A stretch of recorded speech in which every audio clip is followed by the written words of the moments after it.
బంగారు ఆభరణాలు వేసుకోవడం ఒక ట్రెండ్. సో, అలాంటిదే ఇప్పుడు సోషల్ మీడియాలో హల్చల్ అవుతున్నారు. ఒక్కొక్క మనిషి మెడలోనే ఇప్పుడు 3-5 కిలోల బంగారం, అలాగే వెండి ఆభరణాలు వేసుకుంటూ కూడా హల్చల్ అవుతున్నారు.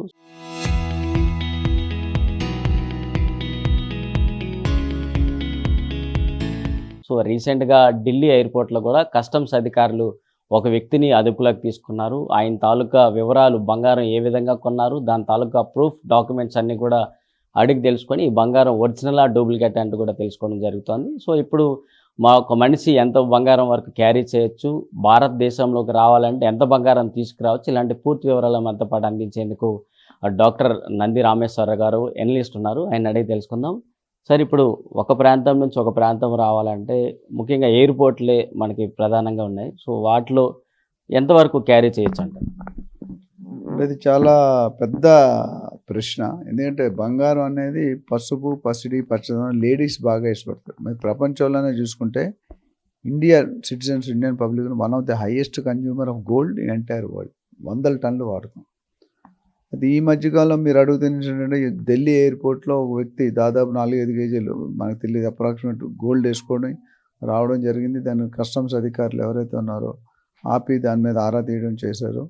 చెక్ చేసి కొద్దిగా ఇంట్రోగేషన్ చేసి ఎంత ఉంది గోల్డ్, దాని ప్రూఫ్ ఏంటి అని అడిగారు. ఎందుకంటే ఫారెన్ ఫర్ ఎగ్జాంపుల్ దుబాయ్ ఉందనుకోండి, మన రూల్ ఏమి ఇచ్చారంటే ఒక ఆడ మనిషి 4 తులాలు అంటే 40 గ్రాముల దాకా ట్యాక్స్ ఫ్రీ తెచ్చుకోవచ్చు.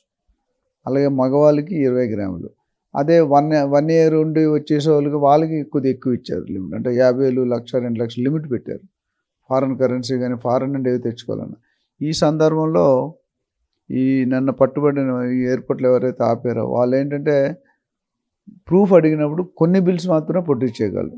మిగతా కొన్ని బిల్స్ లేవు. అంటే మనకి ఎగ్జాక్ట్‌లీ ఇంకా ఎంత పోర్షన్‌కి ఇచ్చాడో, ఎంత పోర్షన్‌కి చూపించాడో తెలియదు మనకి. కాకపోతే మొత్తాన్నిటికి ప్రూఫ్ అనేది కనపడలేదు. సో, వాళ్ళు 8-10 రోజులు టైం అడిగాడు. టైం అడిగిన తర్వాత మనం తెప్పించి మీకు ప్రూవ్ చేస్తామన్నారు. అక్కడితో ఆ కేసు మధ్యలో ఆగింది. సో, మీరు బంగారం గోల్డా అంటే గిల్టా లేకపోతే డూప్లికేటా అనేది మనకు తెలీదు. సో, జనరల్‌గా ట్రెండ్ ఏంటంటే ఫారిన్ కంట్రీకి వెళ్ళినట్టు ఎక్కడైతే ఇప్పుడు యాపిల్ ఫోన్ ఉందనుకో అమెరికన్ తెచ్చుకుంటే చీప్ ఉంటుంది. ఇండియాలో కాస్ట్ ఉంటుంది. అట్లానే బంగారం కూడా కొన్ని కంట్రీల్లో Dubai is very famous for gold trading. ఈ కండిషన్ దాటొస్తే చాలామంది ఏం చేస్తారంటే ఇక్కడ ఫ్రీగా వెళ్తారు. కొంచెం మెడలో 20 గ్రాముల చైను, ఉంగరాలు జనరల్ చెక్ ఎక్కువ ఉన్నప్పుడు చెక్ చేస్తారు. ఎందుకంటే ఇక్కడ ట్యాక్స్ 5% కూడా కట్టింది, అది కూడా మనకి రిఫండ్ అయిపోద్ది. మనం బయట నుండి వచ్చే కంటే ఆ బిల్లు మన లోకల్ ఎయిర్పోర్ట్లో చూపిస్తే అక్కడ కొనుగోలు ఆ బిల్లు రీఎంబర్స్మెంట్ అయిపోతుంది. అంటే చాలా చీప్ పడుతుంది. సో, దానివల్ల ఏమవుతుందంటే ఎవరైతే గోల్డ్ అదనంగా వేసుకుంటారో జనరల్గా 5 కేజీలు 4 కేజీలు వేసుకునేది ఎవరు ఉండరు. ఒకటి ఆడ మనకు గోల్డ్ దాదాలో గోల్డ్ కింగ్లో లేదా రియల్ ఎస్టేట్ వీలే వేసుకుంటారు. సో, వేసుకున్నప్పుడు గవర్నమెంట్కి అనుమానం వస్తే అనుమానం వచ్చినప్పుడు దాన్ని క్లారిఫై చేసుకునే బాధ్యత వాళ్ళది. సో, ఇప్పుడు ఎంతవరకు ఒక వ్యక్తి బంగారం క్యారీ చేయొచ్చు? అంటే ఇప్పుడు నార్మల్‌గా లోకల్‌లో తిరిగే పర్సన్ అయినా ఎంతవరకు బంగారం క్యారీ చేయొచ్చు? ఒకవేళ ఆయనకి ఎటువంటి ప్రూఫ్‌లు ఉంటే చూపించాల్సిన అవసరం ఉంది? అంటే నాకు తెలిసినంత నాకు పెద్ద అవగాహన లేదు. బట్ నా ప్రకారం ఏంటంటే ఎంత తీసుకోవచ్చు అంత తీసుకునే లిమిట్ ఏం లేదు. మీరు కొన్నదాన్ని చట్టపరంగా మీరు అఫీషియల్‌గా కొనుక్కున్నారా, మీకు వేరే రూపంలో వచ్చిందా అనేది ఇంపార్టెంట్. సో, నువ్వు 100 కేజీలు వేసుకున్నా, 50 కేజీలు వేసుకున్నా, 10 గ్రాములు వేసుకున్నా నువ్వు వేసేదానికి విత్ ఇన్ అఫోర్డబుల్ లిమిట్ తెలుసు. ఒక మనిషి చూడడానికి 2 చైన్లు 2 ఉంగరాలు పెద్ద ఆపరు. అలాంటి 2 కేజీలు 3 కేజీలు గోల్డ్ వేసుకొని విచ్చలవిడిగా తిరుగుతున్నాం అనుకోండి, కొంతమంది గోల్డ్ కుర్చీలు, వెండి కుర్చీలు కూడా చేసుకుంటున్నారు. మనం ఈ మధ్యకాలంలో చూసాం. సో, నువ్వు ఏది చేసినప్పటికీ ఒక సర్టన్ లిమిట్ దాటిన తర్వాత దానికి మీరు ప్రూఫ్ ఆఫ్ డాక్యుమెంటేషన్ ఉండాలి.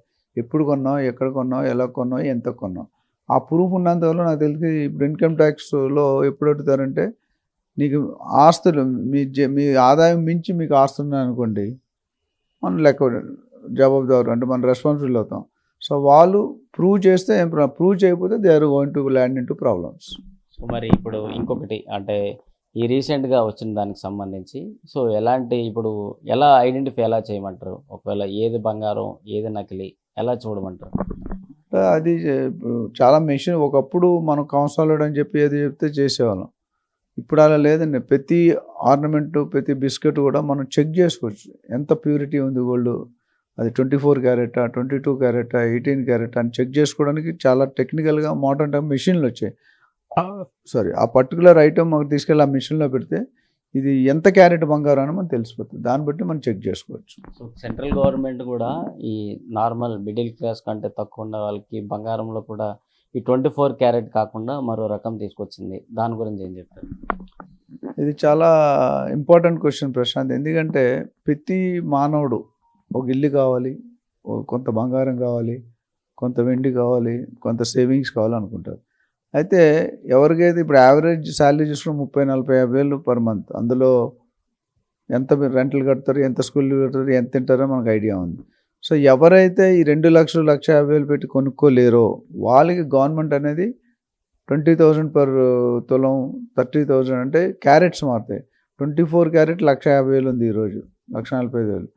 అట్లానే మీరు 22 క్యారెట్స్ 10-12,000 తక్కువ ఉంది. అక్కడ 18 క్యారెట్కి వస్తే ఇంకా తక్కువ ఉంటుంది, 14 క్యారెట్కి వస్తే ఇంకా తక్కువ, 9 క్యారెట్కి వస్తే సో 20-30,000. గోల్డ్ ఎవరైతే వేసుకోవాలి అంత రేట్లో కొనుక్కోలేని వాళ్ళు ఈ పద్ధతిని అవసరించి గవర్నమెంట్, సెంట్రల్ గవర్నమెంట్ సర్టిఫై చేసి ఇది 9 క్యారెట్ ఇంతే వస్తుంది 20-30,000. సో అది కొనుక్కుంటున్నారు. సో నాకు తెలిసి దూరం నుండి దాన్ని అంత ఐడెంటిఫై చేయడం చాలా కష్టం. అంటే ఎవరు వచ్చి నువ్వు ఏ గోల్డ్ వేసుకుని ఎన్ని క్యారెట్ మెడలో చెక్ చేయడు కదా. సో వాళ్ళ సంతృప్తి కోసం వాళ్ళు కూడా గోల్డ్ వేసుకునే ఆనందం వేరు. దానికి ఆ ప్రొవిజన్ ఇచ్చారు. అక్కడ కూడా చెక్ చేసుకోవాలి, హాల్ మార్క్ ఉందా, కరెక్ట్ ఉందా అని చూసుకోవాలి. 9 క్యారెట్ అని 5 క్యారెట్ కూడా ఇవ్వచ్చు మనకు తెలియకపోతే. సో ఇప్పుడు హాల్ మార్క్ కానీ ఐఎస్ఐ కానీ ఇవన్నీ ఉంటాయి కదా, బిఐఎస్, బ్యూరో ఆఫ్ ఇండియన్, వీళ్ళందరూ సర్టిఫై చేసి ఒక హాల్ మార్క్ సింబల్ వేస్తారు. ఆ హాల్ మార్క్ లేకపోతే మీరు డౌట్ చేయాలి. హాల్ మార్క్ ఉండి మీకు ఆ కాంపోజిషన్ ఇచ్చుంటే మీరు తెలిసిపోతుంది ఈ క్యారెట్ అని కొనుక్కోవచ్చు. సో వాళ్ళు కూడా వేసుకోవచ్చు. సో ఫైనల్గా ఇప్పుడు సోషల్ మీడియా హల్చల్ అవుతున్న ఈ గోల్డ్ మ్యాన్ సంబంధించి మీరేం చెప్తారు? ఒంటి మీద అంత కిలోలు బంగారం వేసుకొని తిరుగుతున్నారు కాబట్టి సో వాళ్ళకి ఏం చెప్తారు? ఈయన బయటకు వచ్చాడంటే మీరు కొన్ని పేర్లు చెప్పిన, కొంతమంది పెళ్లి కూతురు పేరు బొల్లంతా బంగారం ఉంది, ఈయన వేసుకొని చాలా తక్కువ. సో మనకు ఉన్నది చూపించుకోవడానికి కూడా మామూలు హ్యూమన్ ట్రెండ్, మనకు షో ఆఫ్ బిజినెస్. నేను ఎంత గొప్ప అండి, ఇంత కరోడ్పతి, 1,00,000 ఉంటాయి. సో గోల్డ్ వేసుకోవడం తప్పలేదు, జనరల్గా పాసిబుల్ కాదు. 100లో ఒకడు వేసుకోవడం కూడా, 1000 మందిలో 1,00,000 మందిలో ఒకడు ఉంటాడు ఇలాంటి గోల్డ్ మ్యాన్. మార్కెట్లో ఎంతమంది కనిపించారు మనకు? Hardly 1 or 2 people. సో వాళ్ళకు ఉన్నది కాబట్టి వాళ్ళు వేసుకుంటారు. వాళ్ళ సొంత సంపాదన, ప్రూఫ్ ఆఫ్ ఇన్కమ్ ఉండి దాని ట్యాక్స్లు కడితే గవర్నమెంట్ ఏం అబ్జెక్షన్ లేదు. ఎప్పుడు అబ్జెక్షన్ వస్తుంటే దాని సరైన ప్రూఫ్, సరైన ట్యాక్స్ కట్టకపోతే వాళ్ళ మీద చర్యలు తీసుకునే అవకాశం ఉంది. సో ఇది మొత్తంగా ఇప్పుడు హల్చల్ అవుతున్న ఈ గోల్డ్ మ్యాన్కి సంబంధించి వివరాలు అయితే అందుతున్నాయి. సో ఎవరి దగ్గర ఎంత మేరకు ప్రూఫ్ ఆఫ్ డాక్యుమెంట్స్ ఉన్నాయి, దీన్ని ఏ పరంగా కొన్నారనేది ప్రభుత్వానికి లెక్కలు చూపాల్సి ఉంటుంది. సో దాంతోపాటు ఇతర దేశాల నుంచి భారతదేశంలోకి వచ్చే వారికి సంబంధించి కూడా ప్రభుత్వాలు కొన్ని కీలక నిర్ణయాలు అయితే తీసుకున్నాయి.